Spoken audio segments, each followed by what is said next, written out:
Wait. It's okay? Okay. So the first question will be, would you like to talk to us about your path when coming in Italy or in Europe? Well, it depends on how you want me to explain it to you. Because my path coming from my country toward Italy hasn't been easy for me actually, because I left my country when I was 14 years old. I'm back on the journey. Before reaching here, I made 2 years journey before coming to Italy. Mm-hmm. And in those 2 years, I have suffered a lot because not being with my parents, being alone, is so hard for a child of 14 years old. Because on the road, there is nobody there that will help you. You figure out everything by yourself. So that alone teaches you to be a man in life. And it teaches you that you didn't have to depend on your parents. Because there are certain points whereby you left your parents behind. You go forward. It hasn't been easy too, because I have faces challenges, difficulties, hungers. Sometimes I go 2 days without eating. Sometimes 6 months without taking bath. But all that, you enjoy it, because that's what life teaches you, that not everything you want you can get it at that same time. You have to work for it. What you work for, that's what you gain. And you meet people that treat you bad. You meet people that just uses you. They will tell you, okay, come and work for me. You go there, you work. Said, after the work, I'll pay you. They wouldn't pay you. They will use you. Maybe you work from morning around 7 o'clock to evening 7 o'clock. When it's time for payment, they said, I don't have money. What can you do? Nothing. You do nothing in life. Sometimes there is somebody who say, okay, come, I'll work you this amount. Just work for me, I'll pay you this amount. We work, at the end, you give you half of the money. I tell you, tomorrow come back. Tomorrow you come there, he is not there. Or she is not there. You wouldn't do anything. Mm-hmm. The clothes that you have, because you don't have places to like to say, okay, let me go and wash my clothes. Everything you have to pay for it. If you don't have money, how can you do it? It's very hard. Truly speaking, it hasn't been easy for me. Sometimes when I'm narrating my story, there are tears that comes out of my eyes, because it has been painful for me. Painful. It's a story that I can narrate to even my great-grandchildren. It's not just because I heard about it, because I have been part of it. Because there are certain things that people do to me. Still now, if I remember those stuff, I cry. Because I remember a day that was at this prison they put me in. I was hungry, 14 years old. I wouldn't eat for 2 days. Just ask the guards that were there. I tell them, I'm hungry, can you please give me something to eat? Because I haven't eaten for 2 days. The man told me, okay. He went and came back just a few minutes later. He came with a container whereby he put a sheet inside it. Truly speaking, this is a true story, okay? Sometimes it pains me and it makes me cry. He came with, he told me, okay, here is food. So, no, this isn't food. He bring out a gun and pointed it in my head. He said, eat it or you die. If I hadn't eaten that food, I would be dead by now. I ate the food. He gave me water. I drank the water because I have no choice. After I ate finish, I vomited everything. And he told me to clean it off. I did. Because I have no choice.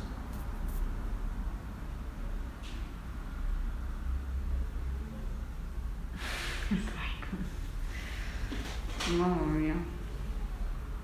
And which was the path you made, like from Gambia? Which was the path you made until you came to Italy? Well, from Gambia went to Senegal, to Mali to Burkina, but all these places I have stayed there for a long time. So in my being in those places, I have learned their languages. So on my journey to coming to Italy, I learned like about 5 languages that they speak in Africa, or the languages. The one they speak in Senegal, the one they speak in Mali, Burkina, speak Mo, and to Libya, from Libya then to Italy. Because during the journey you have to, because language is one thing that if you don't know how to speak language, it's very hard to communicate with people. No matter who you are, what you have, if you go to someone's country, you can't speak their language, you are nothing. You are nothing. You are just a piece of paper. People looking at you, finish. Because you don't say nothing. So that's a piece of paper. If you want it to be filled with something that people will read every day and understand what is inside, you have to put something there. That's the communication. That's the language part of it. So I try to learn the languages as much as I can. It hasn't been easy though, because there are different languages. But the more you learn things, the more things get easier for you.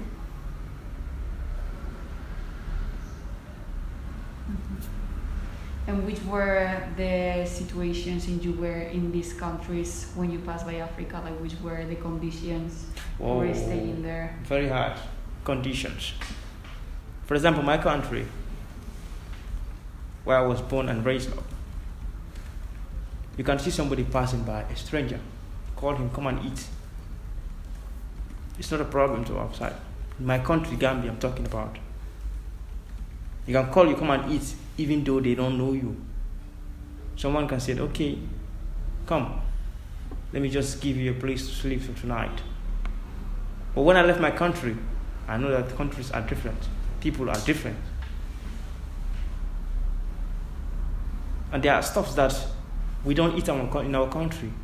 In those countries, you eat them. Things like cockroaches. My country, we don't eat it.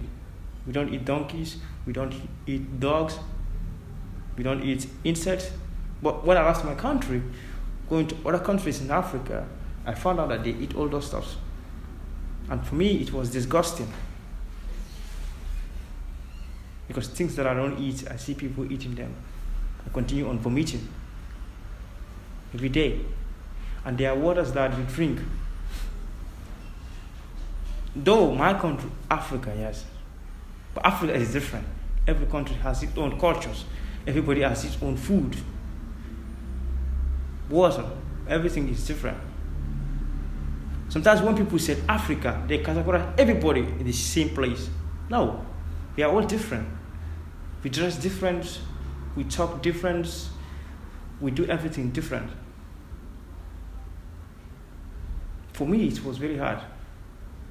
But with time, I get to learn. They said, for example, as a saying in my dialect, that if you go to Rome, you behave like Romans. So anywhere you go, you behave like them. Even though the things that you see there or the things that they are doing, you don't like, but you just follow them. Though I don't eat those stuff till now. But when they eat it, they give me, they said, take this. I said, no, I'm not hungry. Even though I'm hungry. But I can't say that I don't eat it. Because people would just say maybe I'm pretending. So in order to prevent that, I just tell them that I'm not hungry. Just keep my stomach like that.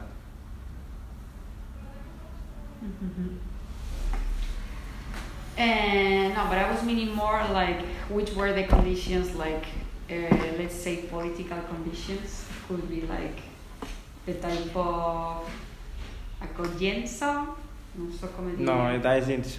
The type of place Senza you were in. No, I was sleeping. I was on the road. In all the countries, you were not like in a place where you I was could, sleeping on the not road. at all. Let's please explain us, because maybe in my case I know, because I have a lot of friends that please, because the imagine of to go to another country, where you know somebody. or you have know somebody, or you are going to register yourself in Some places. present yourself to state. But I think I know you are going to explain us better. But before coming to Italy, the countries that you lived, I can say, because sometimes 1 year, sometimes 6 months, no? I've been living on the street. And in which transport you were? You were only walking from one? No, country to I normally another? use Oh. transport. I normally use transport, but I hide inside Mhm. because I don't have money to pay. Mhm. Sometimes I just wait. When I see people are just entering the buses or other stuff, I just hide under, then go under the chairs, keep myself there. Sometimes the passengers, they see me, some try to help me, to hide me there. They'll just take their luggages and cover me up so that the controllers would not see me. But even that is very hard because you are at a place where you don't breathe. You don't breathe. Everything everywhere is just closed. When there are people take their bags and they close you there. There's no air entering. You suffocate. You don't have friends. I don't have nobody to help me. So I do everything by myself. I sleep on the road. There are places that I stayed. I remember there was a time I didn't have my bed for 6 months. For 6 months. Though I normally wash my hands, my feet, my eyes, everything, my head, but to take a real bath now. For 6 months. You told us that you left your country, Gambia, when you was 14 years old, no? I don't know if can I allow myself to ask you this question if you want to tell about what was the reasons that you decided to go out? I said I had a problem with somebody in my family. Just, for example, we have a culture that is very complicated. For example, you have a grandfather. The grandfather, when he's about to die, he can give the responsibility of the family even to the youngest of the family. Maybe you have uncles. Your junior uncle is there. You have your elder uncle. But your grandfather can give the responsibility to the youngest one, and everybody in the house has to respect that person, no matter what. Even if you go to the government will say this is a cultural thing. Nobody can do nothing. You have to obey it. And there are situations that a child will be in. Sometimes he dies. In those situations, nothing can be done. It is culture. It's very hard to explain to somebody. No matter how you explain, the person cannot understand. Because in Europe and other places are different. And every country has different cultures. My place, cultures, we have cultural values. See now, our cultures are valuable. Sometimes you want to get married, if your elder sister didn't accept the woman, you don't marry it. Said, I don't like this girl, we don't marry it. Even the whole family likes it. It's very hard to explain to somebody for the person to understand. And that situation, that's making me left my country. I don't like talking about it because it makes me cry every time I talk about it. Because I have suffered a lot. My life, from childhood to today, suffered a lot. There are things that I do that people of 80 years can't do it. I have never done it in their entire life. There are things I saw in my eyes, with my eyes, that people of 100 years have never seen it in their entire life. There are things that I go through. Somebody of 150 years, 120 years hasn't gone through it to my age. So there are things that when I'm telling it to people, it makes me cry. So in order for me not to cry, I try to keep them aside, not to talk of them.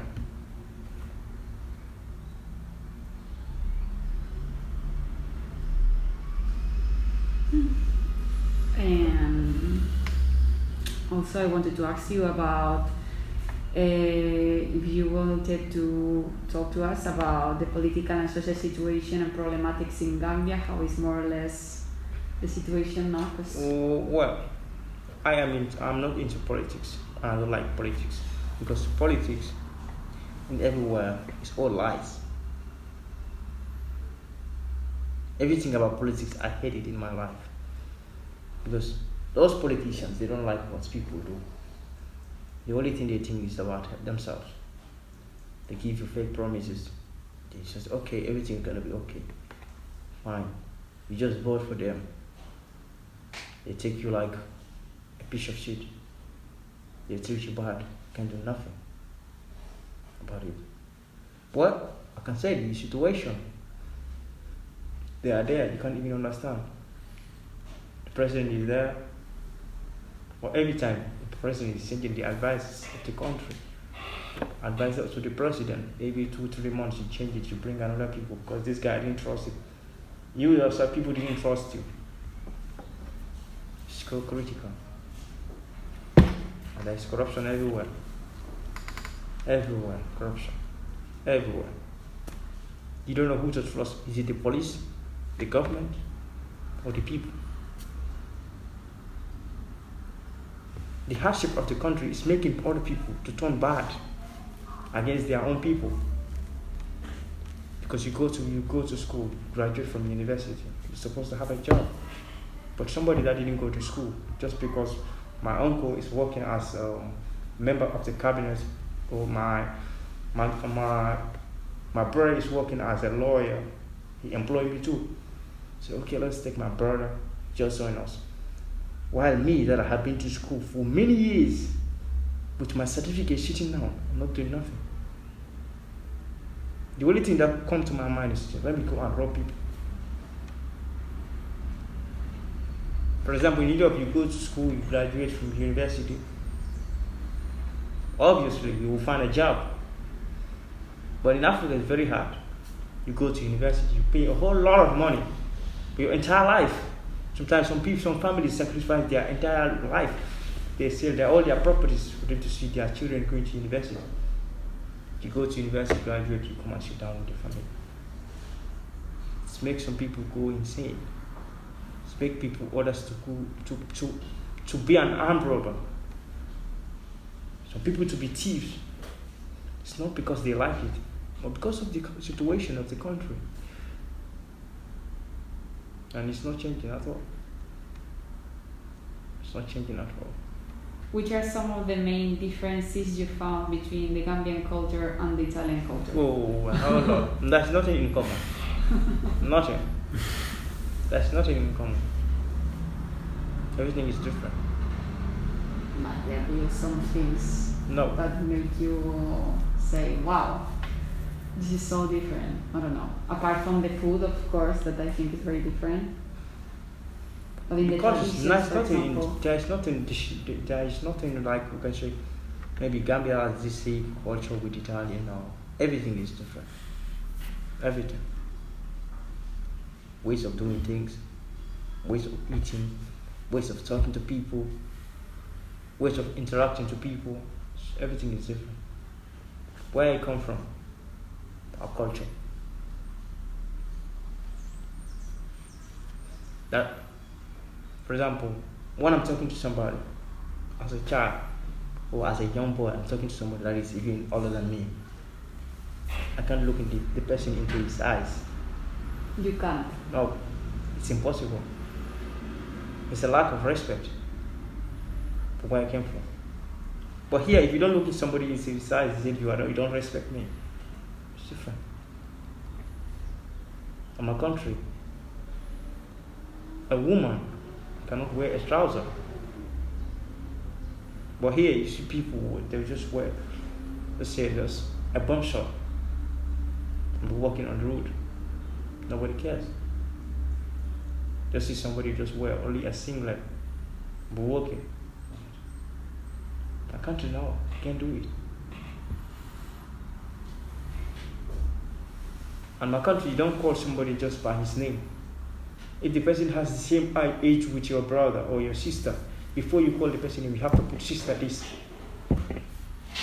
You say the sister, then after you put the person's name. Then after you put the person's name. That's how it works in my place. Mm-hmm. Then about being an intercultural mediator, will you talk to us about your path to become an intercultural mediator, and how would you describe the work of an intercultural mediator in general? Well, that's the reasons that I decided to be an intercultural mediator. Because when I arrived in this country, the first day I landed my foot into this land, there was a guy that interpreted for me. He's interpreting socks. Sorry? Socks. His interpretation Sucks. was very bad. It's very bad. Ah, okay. It was very bad. Sorry. Because the word I told, they asked me questions. Like when they asked questions, he was the one that was interpreting to me. I didn't know what the guy was saying. He would say something. The two of them would speak, and he would ask me a question. I told him my age. They wrote it wrongly because I was not holding the paper the way I holding it. They asked me things. I told them I was feeling so pain that it was very hard for me to breathe. So hard. I told the guy I wasn't feeling well. He said, "Tell me, okay, just calm down. Everything's going to be okay." No, everything is not going to be okay. I'm sick. Just tell the guy that I'm sick. Then carry me go hospital. And I said, no. Before they carried me to hospital, I was really about to die. Because of this journey stress and other stuff, all the beatings I've collected on my way coming.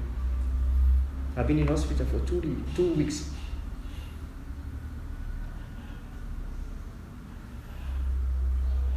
I told the guy that I'm going to be an interpreter. The guy said, "You can't." And me, if somebody tell me that you can't do this, it made me go against the person and tell you that, yes, me, I can do it. Because for his mind was that I wouldn't be able to do it. But me, I said, I can do it. Started going to school to learn Italian. Learn Italian in 6 months. Though my Italian was imperfect. But I said, okay. With the little I know, I'm still going to extend my level of Italian. Learn more. And I get to learn more and more Italian. Till I became perfect. Not 100% perfect, but the level that anything you say will tell me I can understand, and I can also interpret to somebody and say what exactly the person wants or whatever the person is trying to explain. Because I have been in different places, so I know different cultures, how people interact, how people speak. So it makes it easier for me. Even though people come from other countries, the first thing they say, "No, he's from this country, he doesn't know." But the moment I told them that I have been to your country, I have been here, this is what I've done there, this is how the culture is, they said, "Wow, it's right." It's not only about the language, because I have been there too. I have learned things from them. So I decided, okay, it's not about only the money, but it's about the help you render to people. You have been in the difficulties. Wow. But thank God there are things that are getting better in your life.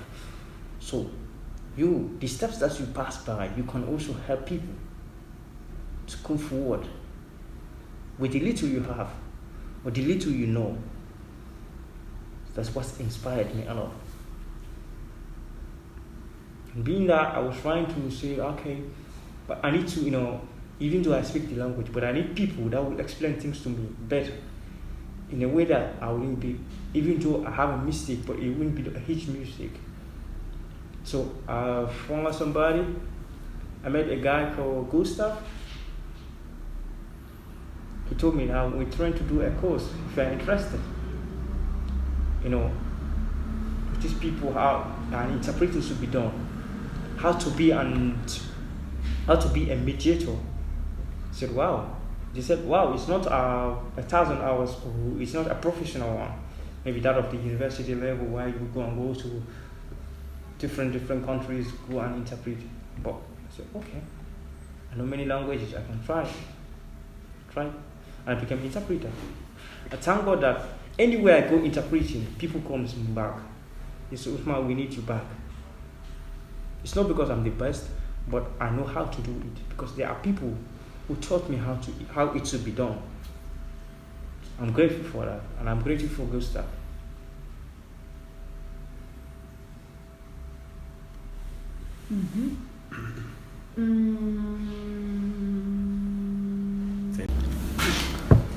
Allora, parlo italiano perché mi esprimo molto meglio rispetto all'inglese. L'inglese faccio difficoltà un po', poi traduco anche per Nora. Una cosa che sempre mi è stata una domanda, no? Tu all'età di 14 anni hai deciso di andare via per motivi personali, perché avevi voglia di partire, no? Non è che avevo la voglia. Avevo deciso di partire per condizione che ti era Che non mi imposta. permetteva di stare lì. Esatto. E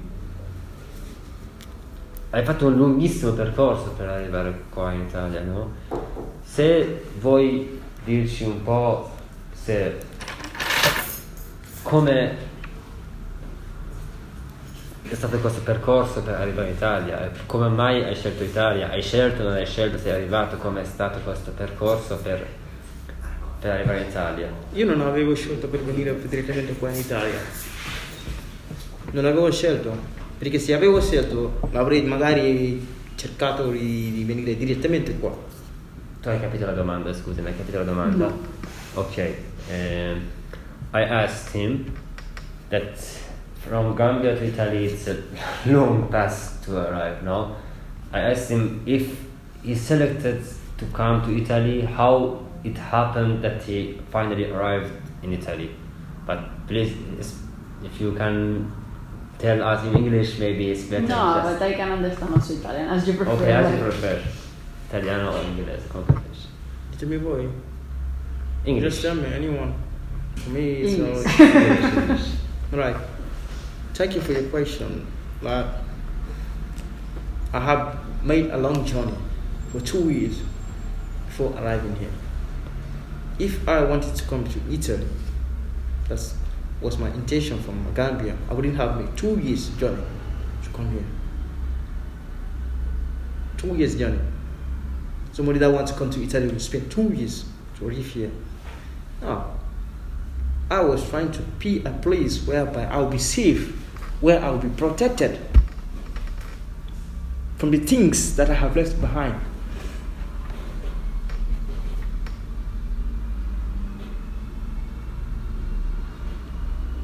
There are things that I don't like talking about them, because even when I left my country, the reason why I left my country, because I have an uncle who travels in African countries because he's a businessman. Many people knows him. He do his stuff because he sells like animals and other stuff. He go and export and import other stuff. Just bring them from other countries, bring them to Gambia. Sometimes people will come and buy stuff from him, move it to other places. I left my country to other countries. I met him twice. The same man that I thought I would never see in my life. I was shocked. Twice I met with him.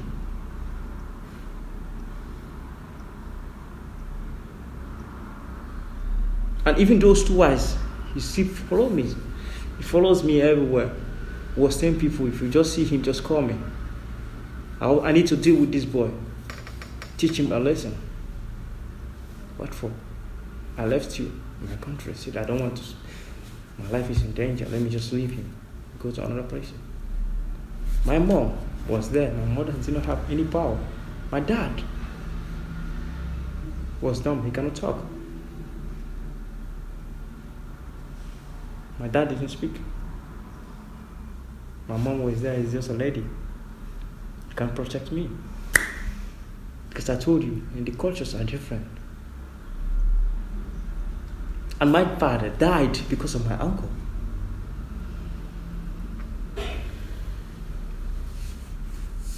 He dies because of the man around him. Imagine. Because when I left the country, the man goes to my house every day, shouting at my father, even though my father was sick, shouting at him, doing all sorts of stuff, pushing him, saying that your son is a bastard, he's this, he cannot make it in life. Somebody that is sick, you just every time you just be pushing him. My dad became paralyzed. One hand, one leg doesn't move. In 2018, I was at a court here, via Farini, interpreting calls. They were just calling me. I said, wow, what's going on? I just checked my phone. When I just picked the call, I heard people crying. I said, what's going on? The father died. It's like I spoke to my father yesterday evening. Like today in the morning around 11 o'clock, he called me that he's dead. I didn't know, man. I'm so sorry. This is our story. This is a true I thought story. it was about it happened in the past. It's news of today. No, it's not today. It's 2018. My father died on the 12th of December 2018.